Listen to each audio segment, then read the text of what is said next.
66 million साल पहले धरती दानवों की थी। जंगल अंतहीन फैले थे। नदियां ऐसी घाटियां बनाती थीं जिन पर इंसान का कोई निशान नहीं था।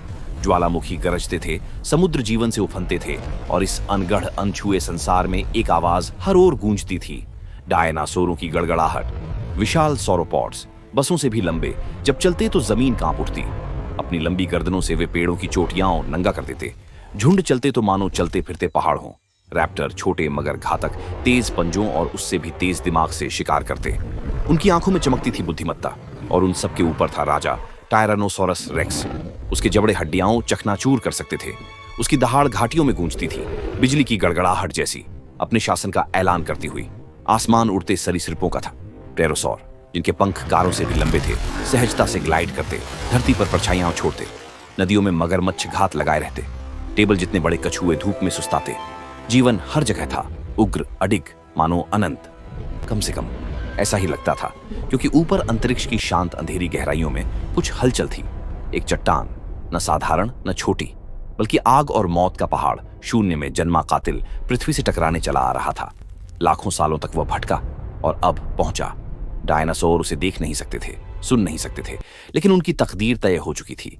एस्टेरॉयड नजदीक आया, तेज, जलता हुआ और फिर टकराया।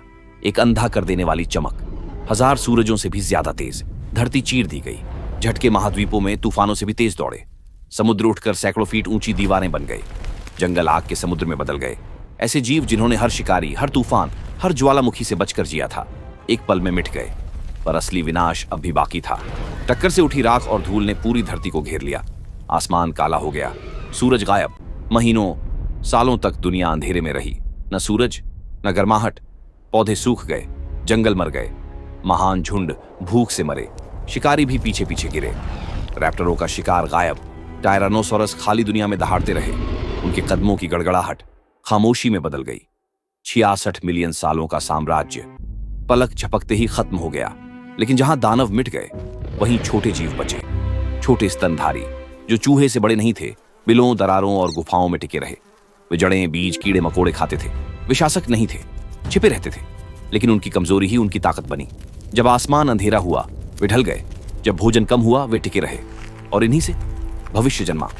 परछाइयों से नए जीव निकले, नई आकृतियां, नई जिंदगियां। इन्हीं छोटे जीवों से एक दिन प्राइमेट्स आए, प्राइमेट्स से इंसान, और इंसान से आज की दुनिया।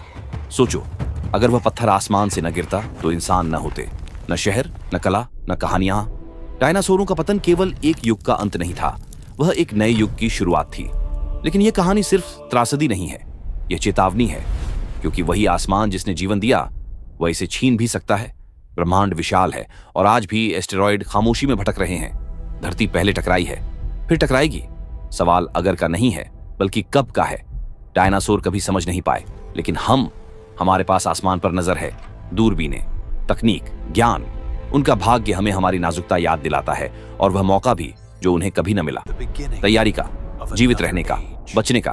तो याद रखो, दानवों की राख से इंसानियत की चिंगारी निकली। मौत से जीवन, खामोशी से धरती का नया गीत। यही है कहानी उस दिन की जब डायनासोर गिरे, जिस दिन धरती आग में फिर से जन्मी, जिस दिन हमारी तकदीर बनी। और अगर यह सफर तुम्हें छू गया तो नजरें मत फेरो, लाइक करो, सब्सक्राइब करो, क्योंकि इतिहास सिर्फ किताबों में नहीं है, वह हमारे चारों ओर जिंदा है।